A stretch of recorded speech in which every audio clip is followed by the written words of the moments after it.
Le voyageur partit en direction de Zanzibar. Un vieux marabout lui expliqua qu'il aurait le désert à traverser. Il imagina qu'il trouverait sur son chemin un abri. Puis le doute s'installa. Lui vint alors l'idée de construire une maison. Il rencontra un arpenteur parti pour mesurer la terre, puis arriva un chef de caravane, à la recherche d'un lieu pour marier son fils.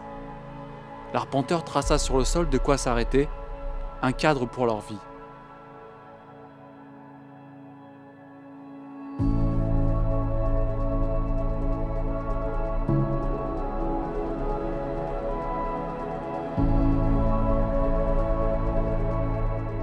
L'idée de l'axe majeur existait déjà, on peut dire, avec l'Oise, mais il fallait savoir comment l'utiliser. Ce site de l'Oise forme un méandre avec une certaine symétrie, un point très particulier duquel on découvre l'ensemble du bassin de Paris. La manière de le préserver et de mettre en œuvre quelque chose qui soit destiné au public a été un sujet de préoccupation permanent parmi les urbanistes qui ont travaillé sur ce site. C'est la première fois que je viens ici.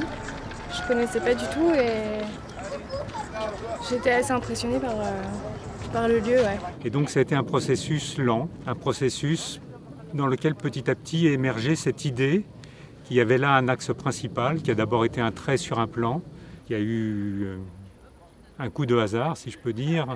Un jour, j'ai eu l'occasion de voir le travail de Dany Caravane à Florence. Et on s'est dit, ben oui, voilà, c'est notre interlocuteur. Et c'est avec lui qu'on pourrait effectivement mettre en œuvre ce projet qu'on avait dans la tête.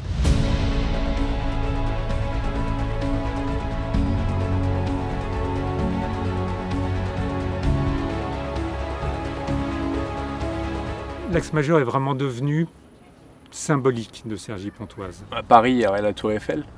Ici, si on enlève cet espace-là, le pont rouge et ces colonnes un peu symboliques, on n'a pas forcément quelque chose qui nous permette de dire ouais, regarde, moi j'habite à Cergy. Aujourd'hui, je pense que moi, comme des amis, on s'identifie beaucoup à ça et on a une certaine forme de fierté, mais on a un côté se dire regardez, on existe, mais regardez, là où j'habite, il y a ça. On peut imaginer toutes sortes d'usages de ce lieu-là, parce qu'il ne dit pas un usage, il en offre beaucoup.